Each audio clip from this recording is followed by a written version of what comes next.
बिस्मिल्लाहिर्रहमानिर्रहीम, अस्सलाम वालेकुम, सुबह बखैर। मैं हूं मोहम्मद उमर असलम और आप देख रहे हैं पाकिस्तान टेलीविज़न न्यूज़ पर प्रोग्राम जायज़ा में आज की अच्छी बात, आपका इखलाक आपकी पहचान होता है, इसलिए कोशिश करनी चाहिए कि हमेशा अपने इखलाक को अच्छा रखें। प्रोग्राम में आज जिन खबरों पर बात करेंगे वो आपसे शेयर कर लेते हैं। वज़ीर आज़म मियां मोहम्मद शहबाज शरीफ की ज़ेर सदारत आज़ाद कश्मीर की सूरत हाल के हवाले से गुज़श्ता रोज़ एक अहम इजलास हुआ, उस पर बात करेंगे। जबकि नायब वज़ीर आज़म इसहाक डार का दौरा चीन और बल्दियात के आज सूबाई वज़ीर हमारे साथ मौजूद हैं, तो बल्दियात की सूरत हाल पर भी आज जो है वो बात करेंगे। मेहमानों से आपका तारुफ करवा दें। सूबाई वज़ीर बल्दियात मुस्लिम लीग नून के रहनुमा ज़ीशान रफ़ीक साहब हमारे साथ मौजूद हैं। ज़ीशान रफ़ीक साहब, सबसे पहले बहुत बहुत शुक्रिया वक्त देने के लिए। बहुत शुक्रिया, मेहरबानी। सीनियर सहाफ़ी मोहतरम सलमान गनी साहब हमारे साथ मौजूद हैं। सर, आपका भी बहुत बहुत शुक्रिया वक्त देने के लिए। सलमान गनी साहब, आपसे बाकायदा शुरू करते हैं प्रोग्राम। कल बड़ा अहम इजलास हुआ प्राइम मिनिस्टर मियां शहबाज शरीफ साहब की ज़ेर सदारत, और उसमें जो आज़ाद कश्मीर अवामी एक्शन कमेटी के मुतालबात थे उनको मंजूर किया गया। 23 अरब रुपए जारी करने की हिदायत जारी कर दी गई। कैसे देख रहे हैं सूरत हाल को? Thank you Umar. आज़ाद कश्मीर की सूरत हाल पर बात करने से पहले अगर आप मुझे इजाज़त दें सर तो ये इंडियंस चैनल ने एक तूफ़ान उठा रखा है आज़ाद कश्मीर की सूरत हाल के हवाले से कि आज़ाद कश्मीर के लोग सड़कों पर निकल आए। ये तो मुकामी इशूज़ थे। ज़रा इंडिया मकबूजा कश्मीर जो उनके पास है वहाँ की सूरत हाल का भी जायज़ा लें जनाब नरेंद्र मोदी। और जो भारत का मीडिया है कि वो तो वहाँ पर आपने 8-10 लाख फौज लगाकर वहाँ पर अपना तसल्लुत कायम रखा हुआ है। वहाँ दुनिया भर में इंसानी हकूक़ की खिलाफ वर्जियाँ जितनी मकबूजा कश्मीर में हो रही हैं दुनिया भर में नहीं हो रही, और वहाँ के लोगों को आपने कैप्चर करके एक तरह के जेल बना रखी है। उनको हक़ खुदरादियत नहीं दिया जाता, वो लोग मसाइल से दो चार हैं, मुश्किलात का आज तक सद्जवाब नहीं किया। और सबसे अहम बात यह है कि इंडिया में इलेक्शन होने जा रहे हैं। आप अपने कश्मीर में इसलिए इलेक्शन नहीं करवा रहे कि आपको पता है कि कश्मीरियों के दिल किसके लिए धड़कते हैं। अब आ जाएं आज़ाद कश्मीर की सूरत हाल पे। देखिए, बात यह कि ये खालिस्तान मुकामी लोगों का इशू था और ये सिलसिला कोई अब 2-4 रोज़ का नहीं था। ये पिछले साल मई से ये एक्शन कमेटी बनी थी। और देखें, बात यह कि उम्र होता ये कि बर वक्त किया हुआ इक़दाम जो होता है वही नतीजा खेज़ होता है।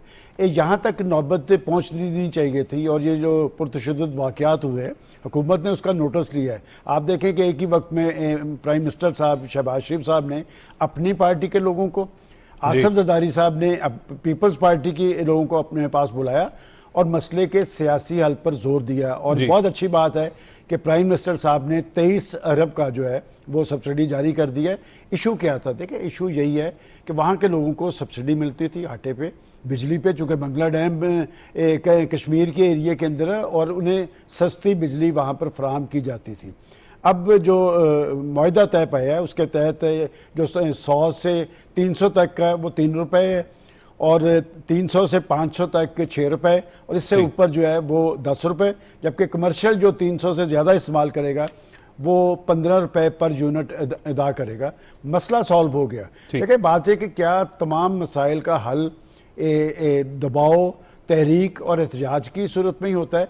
ऐसे नहीं होना चाहिए। और आज जब पाकिस्तान को ज़्यादा इस्तेहकाम की ज़रूरत है कि जब पाकिस्तान के अंदर बैरूनी दुनिया इन्वेस्टमेंट के लिए आ रही है, IMF के साथ आपकी नेगोशिएशन हो रही हैं, इस तरह के वाक़यात नहीं होने चाहिए थे। और एक्शन कमेटी जो वहाँ पर थी, देखें इस वक्त उमर जो आज़ाद कश्मीर की गवर्नमेंट है वो एक पार्टी की हुकूमत नहीं है, वो तीनों बड़ी पार्टीज़ की हुकूमत है। चौधरी अनवारुल हक साहब वहाँ के प्राइम मिनिस्टर हैं। और एक बात ज़रूर मैं कहूँगा कि जब भी कोई हुकूमत इस्लाहात करती है ना तो शोर भी उठता है, और मेरी इत्तला के मुताबिक वहाँ पर इस्लाहात का एक अमल वहाँ के प्राइम मिनिस्टर ने शुरू किया था, वो आगे की तरफ बढ़ना चाहिए। एक्शन कमेटी अगर मुकामी लोगों को इश्यूज़ को लेकर सामने आई है तो फिर मसाइल का सियासी हल प्राइम मिनिस्टर साहब ने निकाल दिया है। लेकिन बुनियादी जिम्मेदारी आज़ाद कश्मीर की गवर्नमेंट की है कि वहाँ पर इस्लाहात और इस्लाहात की सूरत में जो इक़दामात है वो उनका काम है। और 3 बड़ी पार्टीज़ की हुकूमत होने की सूरत में ये चाहिए तो ये था कि ये मसला वहाँ पर हल होता। अब मुजफ्फराबाद का मसला अगर इस्लामाबाद में हल हो रहा है तो ये उनके लिए लम्हा फ़िक्रिया ज़रूर है। और शहबाज शरीफ साहब को कुदरत ने यह खूबी अता की है कि वो जिस जगह फिर बैठ जाए फिर मसले का हल निकाल कर उठे हैं। 23 अरब की सब्सिडी दे दी है। तो मैं कहता हूँ कि जिस तरह आज़ाद कश्मीर के हंगामी बुनियादों पर उन्होंने मसाइल हल कर दिए, पाकिस्तान के लोगों के भी मसाइल उन्हें हल करने और पाकिस्तान के अवाम भी बड़ी पुरुमीद है कि शहबाज शरीफ साहब का जो स्पीड थी, शहबाज स्पीड, वो पाकिस्तान स्पीड जो जिस तरीके से वो भी अवामी मसाइल को अब हल करे। ज़िशान रफ़ीक साहब, बड़ी अहम वजारत है आपके पास, बल्दियात के हवाले से बात करते हैं। हर गली मोहल्ले की अब अगर बात करें तो वहाँ पर लोग जो है वो एक क्वेश्चन, मैं पहले ही क्वेश्चन ही पूछने लगा हूँ कि वो बल्दियात के हवाले से बड़ा पूछना चाहते हैं। वो लोगों का होता है कि कितनी संजीदा है हुकूमत बल्दियाती इलेक्शन करवाने के हवाले से, और क्या हिकमत अमली है, क्या प्लान है आपका, और क्या आप लोग बल्दियाती इलेक्शन करवाएंगे? बहुत शुक्रिया उमर भाई आपका। सबसे पहले मैं बताऊँ आपको कि जी किसी भी सियासी जमात का या किसी भी हुकूमत का सबसे पहले आपके पास ट्रैक रिकॉर्ड होना चाहिए। जी, पाकिस्तान मुस्लिम लीग नून का ये ट्रैक रिकॉर्ड है, और मैं समझता हूँ कि संजीदगी आपको यही से अंदाज़ा लग जाएगा कि जब भी मुस्लिम लीग नून की गवर्नमेंट आई है, मुस्लिम लीग नून ने बल्दियाती इंतखाबात कराए। लास्ट टाइम भी 90s में जब पहली दफ़ा नवाज शरीफ साहब प्राइम मिनिस्टर बनते हैं तो उस वक्त भी बल्दियाती इंतखाबात मुस्लिम लीग नून की गवर्नमेंट करवाती है। ठीक, 97 में जब सेकंड टाइम मियां नवाज शरीफ साहब प्राइम मिनिस्टर बनते हैं, फिर दूसरी दफ़ा बल्दियाती इंतखाबात 1998 में करवाए गए। जी, फिर उसके बाद 2013 में जब नवाज शरीफ साहब चौथी दफ़ा प्राइम मिनिस्टर बने, तीसरी दफ़ा बने, उस वक्त भी हमने बल्दियाती इंतखाबात कराए।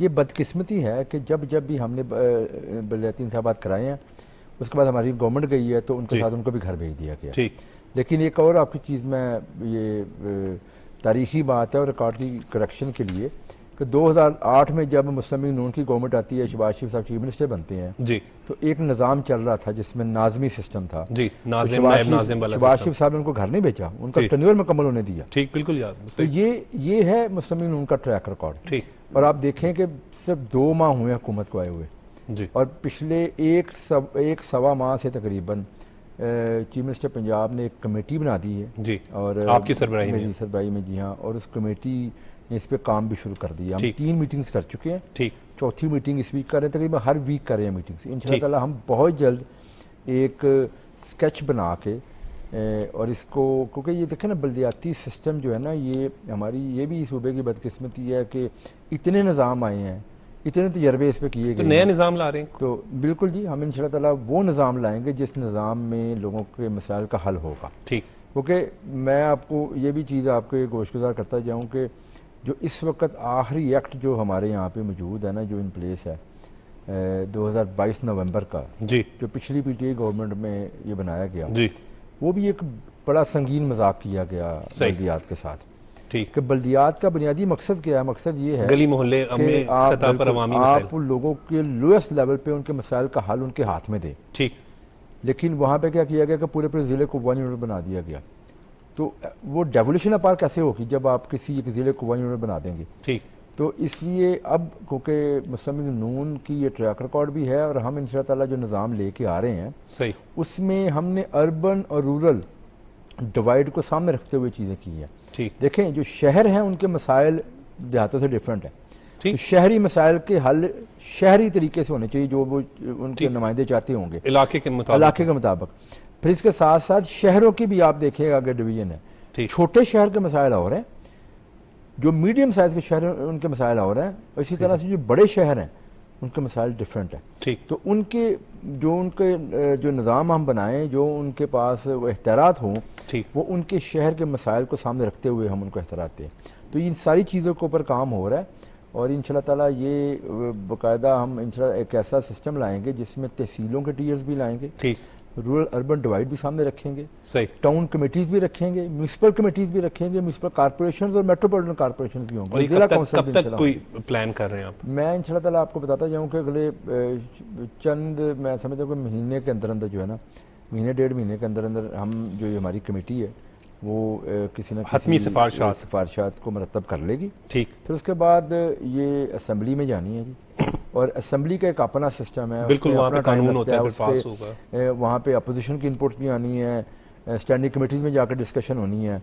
तो इसमें यकीन मानिए कि हुकूमत की तरफ से कोई एक दिन की भी गफलत नहीं होगी। ठीक, अर्लीस्ट पॉसिबल टाइम के अंदर जो है ना इलेक्शंस करवाए जाएंगे और पंजाब के लोगों को एक अच्छा निज़ाम दिया जाएगा जो निज़ाम डिलीवर कर। वज़ीर आला पंजाब भी इस हवाले से ब्रीफिंग ले रही हैं जी, बिल्कुल जी, वो और काफ़ी फोकस है कि बल्दियाती इलेक्शन होने फोकस है और वो मुझसे भी और बाकी भी तमाम वज़रा से जितने भी महकमे हैं वो टाइम टू टाइम जितने भी उनकी जिम्मेदारियां हैं उसके ऊपर वो फीडबैक लेती हैं और हम उनको ब्रीफ करते हैं और उनकी गाइडेंस में ये काम इंशाल्लाह हो रहा है, तो बिल्कुल वो ऑन बोर्ड है टोटली इसके ऊपर। ठीक है, ऑन बोर्ड है। मकामी हुकूमतें, सलमान गनी साहब आप हमेशा जिक्र भी करते हैं, बड़ी इंपॉर्टेंट होती हैं और बिल्कुल बात ठीक कह रहे थे अभी ज़ीशान रफ़ीक साहब के गली मोहल्ले की सतह पर जब आवाम के मसाइल हल होना शुरू हो जाएंगे तो जो एक MP MNS पे प्रेशर होता है वो भी कम होता है।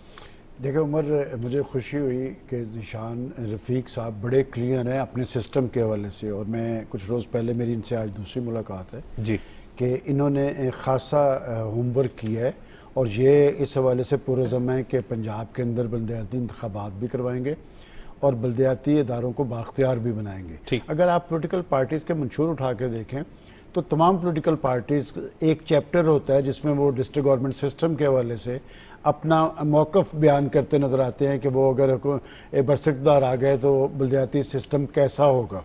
सही। मेरा ज़ाती ख्याल ये है कि दुनिया के जमहूरी ममालिक में जहाँ पर डेमोक्रेसी मजबूत हुई है ना, वहाँ दरअसल वहाँ का मुकामी हुकूमतों का सिस्टम मजबूत है। ठीक। और आईने पाकिस्तान के अंदर भी आर्टिकल 140A जो है वो बड़ा क्लियर है कि वो सियासी, माली, टैक्सेशन के हवाले से खुद मुख्तारी की बात करता है। और हमारे हमसाया मुल्क भारत के अंदर उन्होंने इलेक्शन को भी आइनी तहफ़्फ़ुज़ दे दिया है कि वो जब इलेक्शन होंगे, इलेक्शन के साथ बल्दियाती इंतखाबात भी वो यकीनी बनाएंगे, वो उसे आइनी तहफ़्फ़ुज़ दे रहे हैं। तो मैं समझता हूँ कि पाकिस्तान के अंदर भी आइनी तहफ़्फ़ुज़ मिलना चाहिए। इन्होंने वो जो बताया कि जी हम मुकामी सतह पे, तहसील की सतह पे, मेट्रोपोलिटन और दूसरी कॉरपोरेशन का, कि मुझे याद पड़ता है कि पिछले दौर के अंदर PTI के दौर के अंदर बहुत सारा शोर किया गया था। और मुझे अगर आपको याद हो कि जब उस वक्त के प्राइम मिनिस्टर लाहौर आते थे तो वो बार बार कहते थे कि अगले 3 माह में, मैं पूरे यकीन से अपने चैनल पर बैठ के कहता था कि ये नहीं कराएंगे। ठीक। ये क्यों नहीं कराएंगे? देखिए बात यह कि पोलिटिकल पार्टीज़ पाबंद होती हैं, अपने अरकान, हुकूमतें जो हैं वो अपने अरकान असम्बली के मफाद को देखती हैं। और जहाँ भी सिस्टम में मजबूत हुआ है जमहूरी सिस्टम, वो हुआ है मुकामी हुकूमतों के सिस्टम से, डिस्ट्रिक्ट गवर्नमेंट के सिस्टम से। अगर इस सिस्टम में 50-60 हज़ार लोग इंडक्ट हो जाएं तो वो जवाबदेह होंगे। देखिए हम अपनी जवानी के दौर के अंदर देखा करते थे कि जो काउंसलर था वो सबसे पॉपुलर शख्स होता था, वो खुद को जवाबदेह समझता था। और जमहूरियत दरअसल नाम ही जवाबदेही के अमल का नाम है। इस सिस्टम के अंदर अदारों की इज़्ज़त व तकरीम भी होती है, इसमें लोगों के हकूक़ का तहफ़्फ़ुज़ भी होता है, लोगों की आवाज़ भी बना जाता है। पाकिस्तान के अंदर क्यों नहीं हुआ? एक बात तल्ख़ हकीकत ये है कि अभी मेरे भाई ज़ीशान जब बात कर रहे थे कि जी इसमें कतई नज़र इस बात से कि मुस्लिम लीग नून ने इलेक्शन करवाए, लेकिन 2013 के इलेक्शन में ये तस्लीम करेंगे कि इलेक्शन आपने करवा दिए, लेकिन चेयरमैन, डिप्टी चेयरमैन या मेयर, डिप्टी मेयर्स के इलेक्शन एक मुद्दत तक नहीं हुए थे। और मुझे याद पड़ता है कि एक बैरूनी टूर में मैंने उस वक्त के प्राइम मिनिस्टर नवाज शरीफ साहब की तरफ तवज्जो दिलाई थी कि इस सिस्टम को मजबूत और फाल करके आपका बोझ जो है बांटा जाएगा। उसके बाद वो इलेक्शन हुए। पीपल्स पार्टी ने इलेक्शन कभी नहीं करवाए, ठीक, उनका रिकॉर्ड जी है। लेकिन मैं ये नहीं कहता, उनके मंशूर पे भी मौजूद है। ठीक, कि बात ये कि लोगों के इश्यूज जो हैं वो मुकामी सतह पे हल होने चाहिए। और आपने 80th अमेंडमेंट के ज़रिए सूबों ने मरकज़ से इख्तियारात ले लिए, उसके बाद ये इख्तियारात सूबों से डिस्ट्रिक्ट की सतह पे आने थे। ये गैप असल, इस गैप को फिल करने की ज़रूरत है कि आप मरकज़ से तो वसाइल ले चुके, और ये जो 18th अमेंडमेंट के तहत सूबों को वसाइल हैं ये अभी बहुत सारी जगह पे खटक रहे हैं। ठीक, और मैं चाहता हूँ कि सूबे अपने वसाइल और सूबे अपने इख्तियारात तकसीम करें इस ज़िलों तक, और ज़िलों के अंदर मुकामी हुकूमतों से उनका सिस्टम जो होगा वो जवाबदेह होगा। जब गली मोहल्ले के मसाइल गली मोहल्ले के अंदर हल होंगे, जब शहर के मसाइल शहर में हल होंगे, तो अरकान असम्बली पे से बोझ कम होगा। और एक बात, चूँकि ज़ीशान रफ़ीक साहब इलेक्टेड MP हैं, ये इनसे ज़रूर पूछें कि अरकान असम्बली सिस्टम को क्यों कर हजम नहीं कर पाते। देखिए मैं मुनासिब नहीं समझता कि अरकान असम्बली ये समझते हैं कि जी ये सिस्टम के इख्तियारात भी हमें दे दिए जाएं। जब आपको पाकिस्तान के अवाम कानून साजी का हक देते हैं तो वो कानून साजी वो अवामी मफाद में करें, और जो डिस्ट्रिक्ट गवर्नमेंट या मुकामी हुकूमतों के जो इख्तियारात उन्हें मिलने चाहिए। और इस सिस्टम की वजह से इनको कोई प्रॉब्लम नहीं होगा। ये ज़रूर होगा कि वो जो पाकिस्तान के अंदर एक रवायत मौजूद है कि जी शब खून मारा जाता है, जिस दिन आपका डिस्ट्रिक्ट गवर्नमेंट सिस्टम फाल होगा और असम्बलियाँ काम करती नजर आएंगी, कोई फिर शब खून नहीं मार सकता। बिल्कुल ठीक है, सलमान गनी साहब की बात बिल्कुल दुरुस्त है कि जब लोकल बॉडी के हवाले से, हम मकामी हुकूमतों के हवाले से बात करते हैं और काउंसलर्स और बल्दियाती नुमाइंदे, चेयरमैन, वाइस चेयरमैन जब लोगों के मसाइल उनकी दहलीज पर हल करेंगे तो MNA MPs के ऊपर भी प्रेशर जो है वो कम होता है। नाज़रीन, प्रोग्राम का सिलसिला भी जारी है लेकिन वक्त हो रहा है ब्रेक का।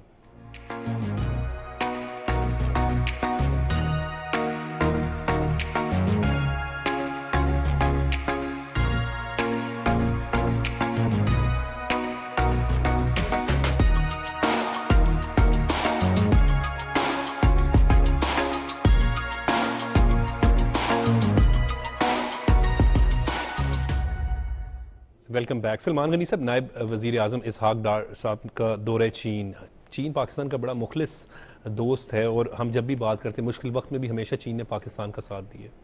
देखिए उमर, जब पाक चीन तल्लुकात की हम बात करते हैं ना, तो ये एक पूरी तारीख़ है कि आप पाकिस्तान और चीन के दरमियान मुमासलत क्या है कि दोनों एक ही वक्त में इकट्ठे आज़ाद हुए थे। और जब हम चीन की दोस्ती पे फ़ख्र करते हैं तो चीन पे पाकिस्तान का भी एक बहुत बड़ा एहसान है कि चीन की आलमी दुनिया तक जो अप्रोच है उसमें बुनियादी किरदार पाकिस्तान का था। एक तासर बना 2017 के बाद। 2017 तक की हुकूमत देखें कि उस वक़्त आप CPEC की बात करते नज़र आ रहे थे और ख़ास तौर पे मियाँ शहबाज शरीफ जो पंजाब के चीफ मिनिस्टर थे, उन्होंने एक कैंपेन लॉन्च की थी कि CPEC के नतीजे में पाकिस्तान मुआशी हवाले से चाइनीज़ ज़बान सीखने का भी कहते थे कि देखें 2017 की तब्दीली आपको याद होगा कि मैं आपके मुख्तलिफ प्रोग्रामों में भी ये बात कह चुका हूँ कि खा कुछ कहा जाए कि वो पनामा था, कुछ था, कुछ नहीं था। दरअसल ये एक साजिश थी CPEC पर असरअंदाज होने की, और उसका सबसे बड़ा सबूत ये है कि उस वक्त जो नई हुकूमत बरसिकदार आई PTI की, उनके मशीर तजारत ने कहा कि 1 साल के लिए ये सिस्टम मुअत्तल कर दें CPEC का। देखें CPEC इस खित्ते की एक अटल हकीकत है, ना पाकिस्तान पीछे हट सकता है ना चीन पीछे हट सकता है। इस वक्त नई सूरत हाल के अंदर एक तासर शायद ये बना कि जी पाकिस्तान के अंदर वली अहद उनके इनिशिएटिव की वजह से सऊदी अरब का वफद पाकिस्तान आया। पाकिस्तान के प्राइम मिनिस्टर 2 दफ़ा सऊदी अरब गए अप्रैल के महीने में, और सऊदी अरब भी उसी तरह पाकिस्तान का दोस्त है जिस तरह चीन है। ये आपने इसहाक डार साहब के दौरे की बात की है। इसहाक डार साहब का दौरा उस वक्त शुरू हुआ है जब एहसन इकबाल और तारक फातमी साहब इस्लामाबाद लैंड किए हैं। इसका मतलब 2 आपके ज़िम्मेदार वजीर अगर चीन जा रहे हैं तो ये एक गैर मामूली बात है, इसलिए कि नई गवर्नमेंट है और आपने चीन हमारा स्ट्रेटेजिक पार्टनर भी है। बिल्कुल ठीक। इस खित्ते की सियासत में चीन को हमने हमेशा एतमाद में लेके चले हैं और पाकिस्तान पे कोई भी बुरा वक्त आया तो चीन आपके साथ खड़ा है। देखिए स्ट्रेटेजिक तल्लुकात बड़े अहमियत के अमल है। अमेरिका का स्ट्रेटेजिक पार्टनर इंडिया है। ये CPEC का अमल जो है ये आगे की तरफ बढ़ेगा, और एहसन इकबाल साहब को मैं पर्सनली जानता हूँ, इस हवाले से वो बड़े टची हैं। डार साहब का शायद बराह रास्त तो तल्लुक नहीं रहा, अब उनकी जिम्मेदारी है, लिहाजा वो एक गलत फहमियों का अजाला भी होगा और वो जो नया फेज़ है CPEC का उस पर अमल दरामद शुरू होना है, लिहाजा ये विजिट इस हवाले से अहमियत के हम। बिल्कुल बिल्कुल ठीक है। और ज़िशान रफ़ीक साहब, क्योंकि बड़ी जब हम बात करते हैं आपके तो जो मिनिस्ट्री है बल्दियात की, तो लोगों का होता है मामला कि वो जो है सीधा पूछें जी ज़िशान रफ़ीक साहब इलेक्शन कब करवा रहे हैं? प्लीज़। मैं सबसे पहले तो सलमान साहब हमारे सीनियर हैं, ये इनका कंसर्न बिल्कुल जायज़ है कि ये बिल्कुल इन्होंने ठीक बात की। जब तक हम ये 3rd tier of the government को बाकायदा फाल नहीं करेंगे और इसको इस सिस्टम का बाकायदा एक हिस्सा नहीं बनाएंगे तो मसले हल नहीं होंगे। ठीक। और इसी सिलसिले में यकीन करें कि हम लोग जो है ना बिल्कुल यही चीज़ सामने लेके चल रहे हैं और हमने इलेक्शन करवाने हैं, क्योंकि देखें जिन्होंने नहीं करवाने होते ना तो वो जब कानून साजी करते हैं उसमें EVM को डाल देते हैं। ठीक। ना होगी EVM ना इलेक्शन होंगे। ये की ना नवंबर 2022 के अंदर, लेकिन हम लोग इस इंशाल्लाह ताला ऐसी कोई चीज़ नहीं करेंगे। मैंने आपसे अर्ज़ की है ना कि महीने 1.5 महीने के अंदर हम अपनी सिफारिशात मरतब कर लेंगे, उसके बाद इसको हम असम्बली कानून पास करवाएंगे, कानून के लिए साजी के लिए लेके जाएंगे, क्योंकि एक निज़ाम बनाना है हमें। इसमें असम्बली की इनपुट लेनी है, हमने अपोजिशन की इनपुट भी लेनी है, ताकि निज़ाम एक ऐसा बनाए चाहे किसी की भी हुकूमत आए आने वाले दिनों में, अगले 5 साल बाद इस निज़ाम को लोग ले के चले। और फिर इसके साथ साथ ये बड़ा ज़रूरी है जो सलमान साहब ने बात की है ना जी कि इसको हमें आइनी जो है ना वो प्रोटेक्शन देनी पड़ेगी। ठीक। अब ये ऑब्वियसली फेडरल गवर्नमेंट का काम है करने वाला, और ये इसके ऊपर बाकायदा हमारी ये मंशूर का भी हिस्सा है। ठीक। इसको आइनी प्रोटेक्शन दी जाएगी कि हर आने वाली हुकूमत जो आएगी उसके बाद वो इलेक्शंस करवाएगी। ठीक। ताकि ये एक कंटिन्यूटी रह सके। जब कंटिन्यूटी रहेगी तो लोगों के मसाइल का हल होगा बाकायदा तौर पे ऊपर। ठीक। और देखिए एक और चीज़ मैं आपको बताऊँ, इलेक्शंस भी आप करवाते हैं, फिर साथ साथ आपने अदारों को भी स्ट्रेंथन करना है, ठीक, अदारों को भी बेहतर करना है, ठीक, लोगों की कैपेसिटी बिल्डिंग भी करनी है। बिल्कुल ठीक। हमने वो भी नहीं करना कि लोगों को इतना मतलब निज़ाम मजबूत बिल्कुल नहीं है, लोग जो है ना वो उसमें से कुछ निकाल नहीं सकते, या निज़ाम इतना मजबूत है लोग उसको संभाल नहीं अच्छा सकते। ज़ीशान रफ़ीक साहब, ये चीज़ें हुई हैं जो सिफारशात आप मुरतब कर रहे हैं, देखने वालों के लिए मैं बात कर रहा हूँ कि क्या निज़ाम लेकर आ रहे हैं। जैसे एक वक्त था नाजिम नायब नाजिम सिस्टम आया, फिर उसके बाद जो है वो चेयरमैन वाइस चेयरमैन, और फिर उसके 6 या 7 काउंसलर्स होते थे, लेडी काउंसलर होती थी। मेरा ख्याल उम्र से ऐसे पूछ लिया जाए कि आप बल्दियाती सिस्टम बनाएंगे, मुकामी हुकूमतों का सिस्टम होगा या district government system? Sir please. अच्छा, इसमें मैं आपको बताऊं, बेसिकली देखें एक्चुअली आपके यहाँ पे 2 टीयर्स बड़े इफेक्टिव हैं। ठीक। सूबे के बाद ज़िले का टीयर बड़ा इफेक्टिव है, उसके बाद यूनियन काउंसिल का टीयर बड़ा इफेक्टिव है। बिल्कुल ठीक, क्योंकि हम सब लोग ना यूनियन काउंसिल से कनेक्टेड हैं। बिल्कुल ठीक है। हमारी एक तारीख़ पैदाइश से लेके डेथ सर्टिफिकेट तक हर चीज़ वहीं पे बिल्कुल ठीक है।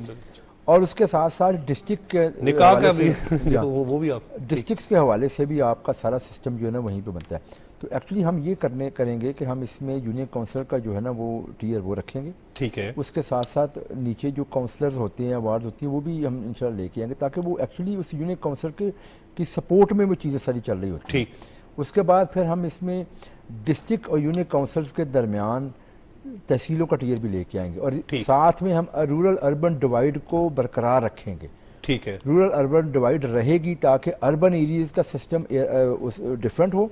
जैसे मैंने अर्ज़ की कि हम टाउन कमेटीज़ बनाएंगे, ठीक है, जो छोटे शहर जैसे पहले टाउन नाजिम होते थे, या नाम उसका कोई रख लें, आप है, चेयरमैन बना लें, आप नाजिम नाम कोई भी रख लें, एज लॉन्ग एज वो उसमें पोजीशंस वो हैं और लोगों के पास एख्तियारात हैं, लोग वहाँ पे अपना लोकल लेवल के काम करवा सके। ठीक है। तो फिर ये जो चीज़ें होंगी। और मैं बताऊँ आपको एक और चीज़, सर हम तहसीलों को भी साथ में बनाएंगे, ठीक, ताकि तहसील का टीयर भी बड़ा इफेक्टिव है। बिल्कुल ठीक। बहुत सारे हम आपके ऐसे काम है जो तहसीलों पे आपके होते हैं, ठीक, जो आपके डिस्ट्रिक्ट गवर्नमेंट्स के सिस्टम्स हैं, जो आप के नॉर्मली डिप्टी कमिश्नर्स और असिस्टेंट कमिश्नर्स के लेवल पे चीज़ें हो रही होती हैं, आपको वही पैरेलल चीज़ें लोकल बॉडीज़ के नुमाइंदों को भी देनी पड़ती हैं, ताकि उसी लेवल पे उनके मसाइल हल हो। वो ना हो कि जो तहसील पे काम हो रहा है, जब वो बल्दियात से रिलेटेड हो तो वो ज़िले में जाए, वो भी तहसील पे होना चाहिए। ठीक। तो इसी तरह जैसे आपकी प्राइमरी जो है हेल्थ है, प्राइमरी आपकी जो एजुकेशन है, ये एक्चुअली लोकल गवर्नमेंट का पार्ट रहे हैं। ठीक है। तो ये सारी चीज़ें जो लोकल गवर्नमेंट का पार्ट है, जिसको लोकल कम्युनिटी और लोकल जो नुमाइंदे हैं जिसको बेहतर चला सकते हैं, सही, ये चीज़ें हम इंशाअल्लाह उनके सुपुर्द करेंगे, ताकि वो इन चीज़ों को चलाएं। बिल्कुल और हर टीयर की जो है ना वो अपनी अपनी उसकी जिम्मेदारियाँ होंगी। सही। और फिर इनकी आपस में कनेक्शन बड़े ज़रूरी हैं। बिल्कुल ठीक है। लेकिन अगर यूनियन काउंसिल से लोग इलेक्ट होते हैं, फिर उन यूनियन काउंसिल से जो लोग इलेक्ट होते हैं उनका ताल्लुक तहसील और ज़िले से होना चाहिए। बिल्कुल ठीक कह रहे हैं, बिल्कुल ठीक। मतलब यूनियन काउंसिल से ये भी निज़ाम इसमें मुल्क में बने हैं कि यूनियन काउंसिल से लोग इलेक्ट होते हैं और तहसीलों और ज़िलों में कुछ और लोग कोई और लोग जाते हैं। जब तक वही लोग वहाँ नहीं जाएंगे उनका कनेक्शन नहीं इस्टेब्लिश हो सकेगा। ज़ीशान साहब, फिर यही लोग जब हम बात करते हैं गलियों मोहल्लों से आए होते हैं, तो फिर उन्हें पता होता है कि हमने वहीं पर रहना है, वहीं पर आवाम के मसाइल उनको पता होता है कि हमारे मसाइल क्या है। और सबसे अहम चीज़, लोगों को पता होता है कि हमारा काउंसलर जो है ना वो अगली गली में रहता है, वो फौरन पता हमारा चेयरमैन फलां घर में रहता है, सही, तो उसका दरवाज़ा खटखटा सकते हैं। वो लोगों के लिए एक्सेसिबल होते हैं, सही, लोगों के मसाइल वहीं पे हल कर सकते हैं। सही। तो ये बहुत सारी चीज़ें जो है ना आपको वहाँ पे जब हम इस तरह देंगे और ये इलेक्शंस भी जब होंगे तो इंशाअल्लाह वो चीज़ें होंगी। साथ साथ जैसे मैंने कहा इंस्टीट्यूशनल रिफॉर्म्स भी हम कर रहे हैं। जी ठीक है। ताकि ये क्लैरिटी होनी चाहिए कि फलां फंक्शन जो है ना वो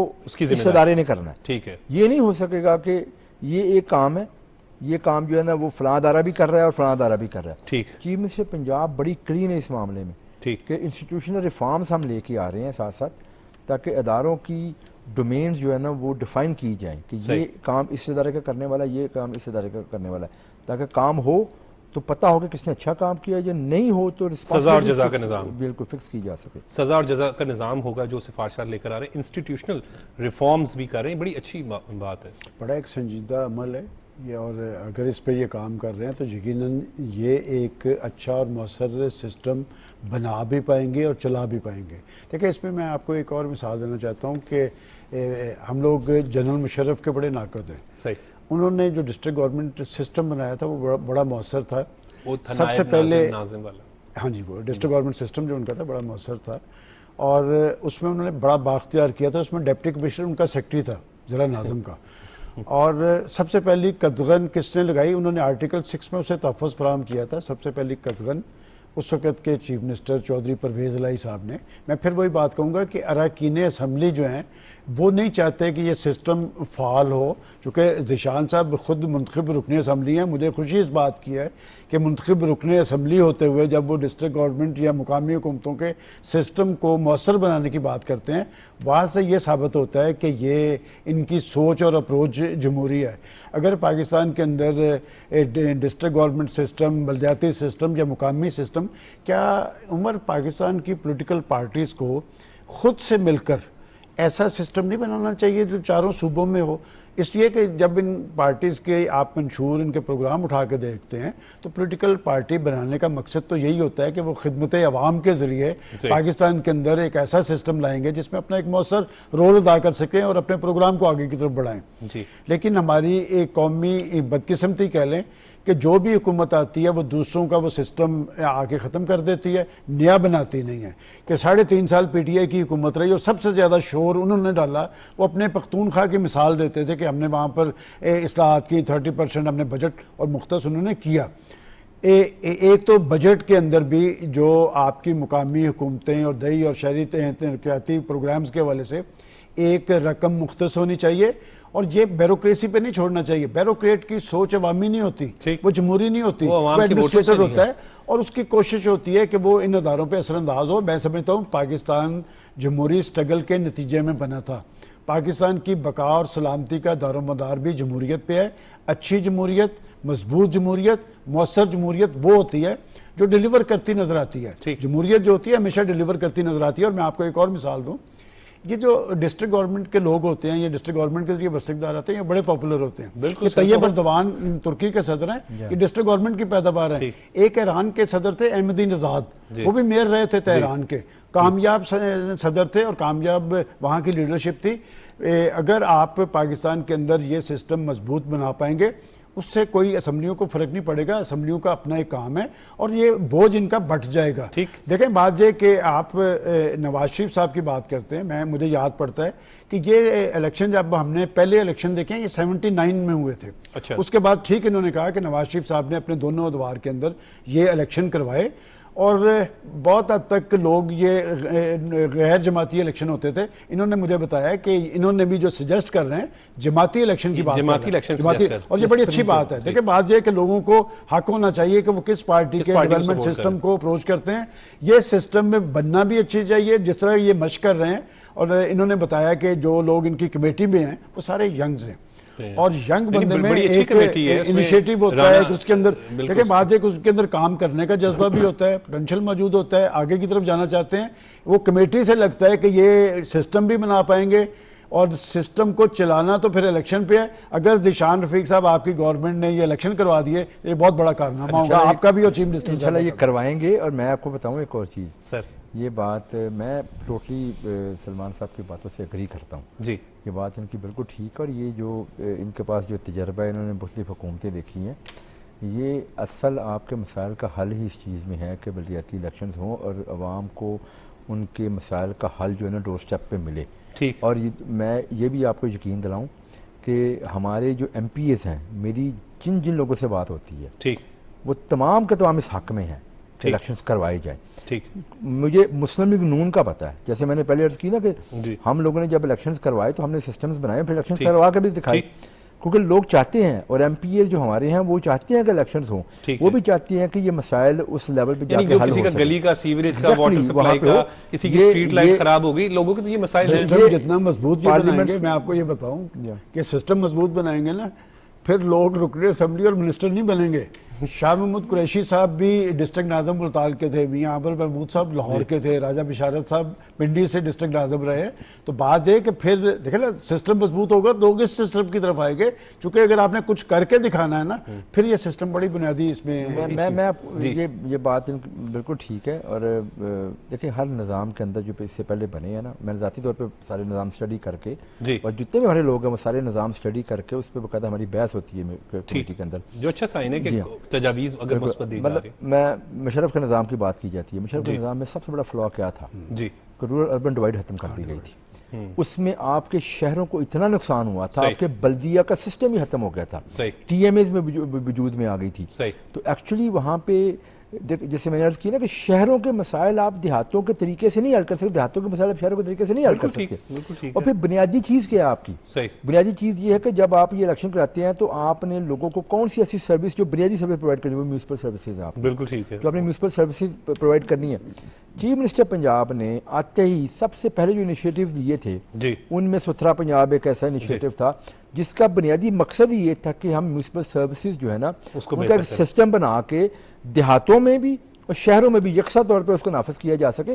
कल को ये सिस्टम जो बनेगा इसको बल्दियाती इदारों ने आके चलाना है। सही, बिल्कुल। तो हुकूमत पंजाब इसके ऊपर, जैसे मैंने किया, हमारी एफर्ट्स, हमारे काम आपको नजर आ रहे होंगे, अमली तौर पर होते नजर आ रहे होंगे, तो इसके ऊपर हम कर रहे हैं। और ये मैं थोड़ा सा इसके भी, ये सुथरा पंजाब एक ऐसा इनिशिएटिव है, मैं इस पर भी थोड़ा सा रोशनी डालना चाहूँगा कि देखिए आज तक आप जो देहाती इलाकों में लोग रहते हैं, रूरल एरियाज में रहते हैं, रूरल एरिया में म्यूनसिपल सर्विस के कॉन्सेप्ट मौजूद ही नहीं जी। कुछ सॉलिड वेस्ट मैनेजमेंट का सिस्टम आज तक पाकिस्तान में है कोई भी नहीं है। तो ये चीफ मिनिस्टर पंजाब ने फर्स्ट टाइम ये कॉन्सेप्ट लेके आई हैं जी, सुथरा पंजाब। बिल्कुल, हम बाकायदा एक आउटसोर्स मॉडल के तहत अर्बन एरियाज़ को भी और रूरल एरियाज़ को भी यकसा तौर के ऊपर जो इंटरनेशनल स्टैंडर्ड्स है उसके मुताबिक म्यूनसिपल सर्विसेज का और सॉलिड वेस्ट मैनेजमेंट का सिस्टम देने जा रहे हैं, जो इतनी स्पीड से इसके ऊपर काम हो रहा है कि अगले 3 से 4 माह में इंशाअल्लाह ये सिस्टम इन प्लेस होगा। ये बड़ी इंपॉर्टेंट बात आप करें, अभी वक्त हो रहा है ब्रेक का, लेकिन मैं सुथरा पंजाब के ऊपर डिटेल डिस्कशन जो है हम इस पर करेंगे, लेकिन इस वक्त हो रहा है अभी ब्रेक का।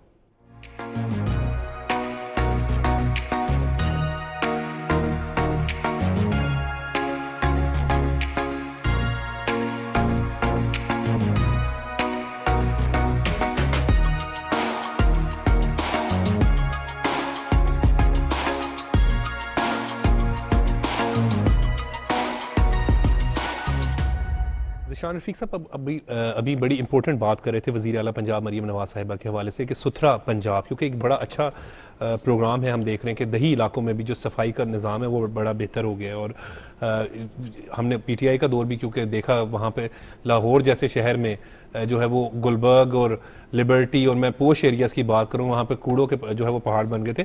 सुथरा पंजाब के हवाले से आप डिटेल बता रहे थे, दही इलाकों में बेहतर सफाई का निज़ाम ला रहे हैं। बिल्कुल जी, मैं तो जैसे अर्ज़ कर रहा हूँ ना कि पूरे पाकिस्तान में रूरल एरियाज़ के अंदर कोई सफाई का निज़ाम मौजूद ही नहीं है। इससे पहले ये चीफ मिनिस्टर पंजाब ने शुरू किया है सुथरा पंजाब, जिसमें एक्चुअली होने का जा रहा है हम तकरीबन 250 हाउस होल्ड 250 जो कि आप चेक कर लें इंटरनेशनल स्टैंडर्ड्स हैं। ठीक, आप यूरोप में चले जाएँ, किसी जगह पे भी चले जाएँ, आपको इंटरनेशनल स्टैंडर्ड्स जो है ना यही है कि 250 हाउस होल्ड के ऊपर आपको एक सैनिटरी वर्कर्स हम देंगे, शहरों में भी और देहातों में भी।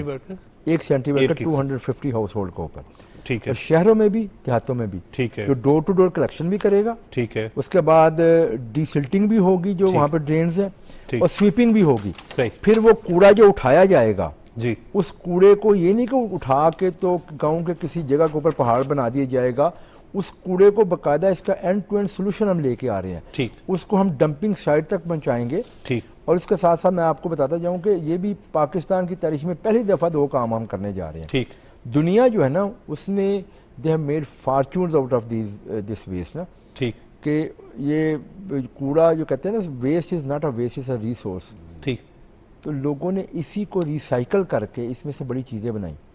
हम लोग इसी जो हमारा नेक्स्ट ADP है इसमें 10 MRF फैसिलिटीज़ लेके आ रहे हैं, जो सेग्रीगेशन प्लांट्स हम लगाएंगे 10 डिवीजन्स के अंदर, हम वो पहले फेज़ में प्लांट्स लगाएंगे। यही कूड़ा इसको सेग्रीगेट किया जाएगा, इसमें से आपको पता है क्या क्या चीज़ें बनती है, इसमें से कंपोस्ट बनती है जो कल को आपके जो ऑर्गेनिक बेसिकली वेस्ट है सारी के सारी, और आपके एग्रीकल्चर पर्पस के लिए यूज़ की जा सकती है जी। इसमें तकरीबन 25-30% रिसाइकलेबल्स है, इसमें शीशा है, जिसमें प्लास्टिक है, जिसमें आयरन है, इस तरह की काफ़ी चीज़ें। 20-30% बाकी कूड़ा बचता है जो आप डंप करते हैं। ठीक, उसको भी डंप करने के लिए हम बाकायदा, ये भी पाकिस्तान में फर्स्ट टाइम हुकूमत पंजाब ये काम करेगी कि हम साइंटिफिक बुनियादों पर लैंडफिल साइट्स बनाने जा रहे हैं। लैंडफिल साइट्स बनाने, लैंडफिल साइट्स, ठीक है। और ये 5 लैंडफिल साइट्स हम जो इंशाल्लाह ताला बनाएंगे पंजाब में, इसी बजट में हम शुरू कर रहे हैं। ठीक है, पंजाब में पहले फेज़ के अंदर, ठीक है, लेकिन आगे इंशाल्लाह बढ़ाएंगे, जितनी ज़्यादा हो उतनी ज़रूरत है। और ये लैंडफिल साइट्स जो होंगी ना, ये बाकायदा कार्बन फुटप्रिंट्स की रिडक्शन का सबब बनेगी। ठीक है, इससे भी आपको डॉलर आते हैं, ठीक है, आपकी गवर्नमेंट को, आपके यहाँ पे इदारों को फ़ायदा इस चीज़ से होगा। सही। तो इसके साथ साथ जैसे मैंने अर्ज़ की ना कि हम मतलब ये सारे काम भी कर रहे हैं, ये नहीं कि सिर्फ कूड़ा उठा दिया और उठा के एक जगह पहाड़ डंप बना कर दिए दिया, ज़ाया कर दिया। देखे ना, कूड़ा आप उठाते हैं कहीं जगह डंप करते हैं, ठीक, तो वो क्या करता है, वो एनवायरमेंटल हैजर्ड होता है, ठीक, पानी को पोल्यूट करता है, वो एयर पोल्यूट करता है। बिल्कुल ठीक। तो एक्चुअली उससे आप उसको इस्तेमाल में लेके आएंगे। और जिस तरह मैंने ये भी अर्ज़ की कि हम जो ये सिस्टम लेके आ रहे हैं, देखें आपके 70 सालों से हो क्या रहा है, ये जो कूड़ा है ये गलियों नालियों में गिरा पड़ता है, और वहाँ पे जो मतलब ड्रेन्स ब्लॉक होती हैं, सीवेज ब्लॉक होती है, फिर वो पानी जो है ना वो आपकी गलियों में खड़ा होता है, उससे बीमारियां फैलती हैं, तो फिर आपका सैकड़ों अरबों रुपए का इंफ्रास्ट्रक्चर तबाह हो जाता है। बिल्कुल ठीक कह रहे हैं। तो ये घरों से कलेक्शन से लेके इसका एंड टू एंड जैसे सोल्यूशन का है ना, उसको बाकायदा डंप करने तक जो है ना, ये कंप्लीट सिस्टम जो है ना आ रहा है। कितने अरसे में इंशाल्लाह अगले 4 माह में ये सिस्टम इन प्लेस होगा। और इससे मैं आपको ये भी बताता जाऊँ, इससे एक नई इंडस्ट्री वजूद में आएगी। ठीक, इससे तकरीबन 1 लाख के करीब जो है ना ये जॉब्स क्रिएट होंगी। 1 लाख? 1 लाख के करीब, क्योंकि ये जब आउटसोर्स मॉडल होगा तो ये लोकल हायरिंग करके लोगों को वहाँ पे जॉब्स भी मिलेंगी। ठीक, इसके साथ साथ आपकी बहुत सारी छोटी इंडस्ट्री इससे अटैच होगी। ठीक है, जैसे ट्रांसपोर्टेशन होगी उस कूड़े की, उस ट्रांसपोर्टेशन के हवाले से जो आपके छोटे जो लोडर रिक्शों से लेके ट्रॉली ट्रैक्टर, ये सारों की ये जो इंडस्ट्री है ये सारी से अटैच होगी। ठीक है, तो देखिए कितनी ज़्यादा इससे बिजनेस एक्टिविटी भी जो है ना वो भी जनरेट होगी। ठीक, तो ये इकोनॉमिक एक्टिविटी भी जनरेट हो रही है, लोगों के मसाइल का हल भी इसमें निकलेगा। तो ये वो चीज़ें हैं जो इससे पहले कभी नहीं की गई। सही। ये मैं जैसे मैंने की ना कि आप सोचा भी नहीं, आप जाएं वेस्ट में जाएं, किसी भी डेवलप कंट्री के अंदर जाएं, उसमें और हमें फ़र्क क्या है, ये बुनियादी चीज़ें म्यूनिसिपल सर्विसेज को देखें ये होती हैं। तो ये चीज़ें पाकिस्तान में आई हुई इंशाल्लाह। इसीलिए तो मैं कह रहा था कि आपकी जो मिनिस्ट्री वो बड़ी इंपॉर्टेंट है। और मैं समझता हूँ कि इसमें सबसे credit chief minister Punjab Maryam Nawaz Sharif साहबा को जाता है। सही, वो क्लियर थी, उन्हें पता था कि ये काम हमने करना है, और ये उनकी गाइडेंस और उनकी लीडरशिप के अंदर ये काम हो रहे हैं, और इंशाल्लाह हम करके दिखाएंगे जी। तो इससे पहले ये काम सालों में लोगों से नहीं होते थे जी। पिछले 5 साल भी एक हुकूमत रही है। 4 महीने का टाइम कह रहे हैं सलमान गनी साहब। एक चीज़ मैं आपको बताऊं कि हम लोग दिन में सैकड़ों लोगों को मिलते हैं, मुझे बहुत खुशी हो रही है इनकी बात सुन के। देखें, अगर किसी प्रोग्राम और सिस्टम के हवाले से काम करने वाला बंदा यकसू होगा ना, ठीक है, तो उस सिस्टम बनने वाला सिस्टम भी मौसर होगा। ये जिन चीज़ों पे इन्होंने निशानदेही की है, ये दरअसल हमारे सुलगते हुए मसाइल हैं, और आज तक इन सुलगते मसाइल पर कोई संजीदा पेशरफ्त नहीं हुई। हमने बड़े सारे सिस्टम देखे, बनते भी देखे, मैं उन ब्यूरोक्रेट्स के नाम लेता हूँ। नंबर 1 बात तो ब्यूरोक्रेट का सिस्टम, बनने वाले सिस्टम को मैं बलदियाती सिस्टम नहीं मानता, उसमें वो लाजमी ऐसे लकूनाज रखते हैं जिसमें उनका अपना रोल हो। लेकिन ये ज़ीशान रफ़ीक साहब जिस सिस्टम की बात कर रहे हैं, और जिन्होंने जिस कमेटी में जिन लोगों का इंतखाब किया है, इसका मतलब ये निचली सतह के इश्यूज़ को जानते हैं, इनको इस बात का इदराक है कि इस सिस्टम को मौसर और फ़ाल बनाने में कौन कौन सी इस्लाहत करनी पड़ेंगी, कौन से इक़दाम करने होंगे। और ये काम तो बहुत पहले हो जाना चाहिए था कि पाकिस्तान के अंदर अगर जमहूरियत मजबूत नहीं हुई तो उसकी बड़ी वजह यह है कि जमहूरी हुकूमतों के ज़रिए वजूद में आने वाले जो लोग हैं वो अपने सिस्टम के हवाले से इतने ज़्यादा मुखलिस नहीं होते। और अगर ये लोग वाक़तन अपने सिस्टम के मुहाफ़िज़ बन गए और ये समझते हैं कि मुकामी हुकूमतों का सिस्टम भी हमने मजबूत बनाना है, तो फिर इस सिस्टम के समरात आम आदमी तक पहुँचेंगे। मैं पहले भी कह चुका हूँ कि ये मुल्क की जमहूरी स्ट्रगल के नतीजे में बना था। एक क्रेडिबल लीडरशिप आपके पास थी, इस्लामिया ने हिंद उनके पीछे खड़े हो गए, बात की, पाकिस्तान बना दिया 7 साल के अंदर। दुनिया के अंदर ऐसी मिसाल नहीं मिलती। आज ज़्यादा ज़रूरत इस बात की है कि पाकिस्तान के अंदर इस्तेहकाम हो, और जब हम इस्तेहकाम की बात करते हैं ना, ये इस्तेहकाम की बुनियादी जिम्मेदारी सियासी कारकुनों की है और सियासी लीडरशिप की है। आज जब एक तरफ हम न्यूक्लियर पाकिस्तान है, दूसरी तरफ मुआशी हवाले से हमारी पोजीशन दगरगूं है, कभी हम कहीं कशकोल लेके जाते हैं, कभी कहीं जाते हैं। ये फैसले आप पॉलिटिकल लीडरशिप को करने दें। मैं आज भी समझता हूँ कि पॉलिटिकल लीडरशिप जवाबदेह होती है, उसे पता होता है कि मुझे जो जिम्मेदारी दी गई है ये लोगों ने दी है। मैं आने वाले कल के अंदर गली मोहल्ले और शहर में जाऊंगा तो मुझे लोगों के सामने जवाबदेह होना पड़ेगा। गंदम का इशू है, मैं समझता हूँ कि देखा ये इलेक्टेड मेंबर है और इलेक्टेड मेंबर्स में मैं आपको पूरे यकीन से ये बात कह रहा हूँ कि मैंने जिन लोगों से बात की है उन्हें इस हवाले से तशवीश थी। और देख लें कि प्राइम मिनिस्टर शहबाज शरीफ साहब ने पास्को को पाबंद बनाया। उन्होंने कहा कि कई लाख टन जो है उन्होंने कहा कि हम गंदम जो है ख़रीदेंगे। इश्यूज़ ये हैं कि इश्यूज़ ये नहीं है कि आप बैठ के दिन रात बैठें जहाँ चैनलों पे इल्ज़ाम तराशी कर लें, गाली गलोच कर लें, अपने अदारों को रगेते नजर आएँ। इससे दुनिया भर में पाकिस्तान की जगनसाई हुई है। पाकिस्तान कुदरती वसाइल से मालामाल मुल्क है। पाकिस्तानी कौम एक बाशऊर कौम है। पाकिस्तान की नौजवान नस्ल एक ज़हीन नौजवान नस्ल है। और जब तक आपका सिस्टम मजबूत नहीं होगा, जमहूरियत के सम्राट आम आदमी तक नहीं पहुंचेंगे, पाकिस्तान मजबूत नहीं होगा। मैं फिर इन्हें अप्रिशिएट करता हूँ कि जिन्होंने जिन ख्यालात और जज्बात का इजहार किया है उसी के मुताबिक अगर ये सिस्टम बनाने में कामयाब हुए तो बहुत बड़ा क्रेडिट। बिल्कुल ठीक कह रहे हैं। मुख्तसरन प्रोग्राम का वक्त खत्म हो रहा है, आज के दिन का पैगाम दे दें। आज के दिन का पैगाम यही है कि हमें सबसे पहले अपने मुल्क का सोचना चाहिए। बिल्कुल ठीक।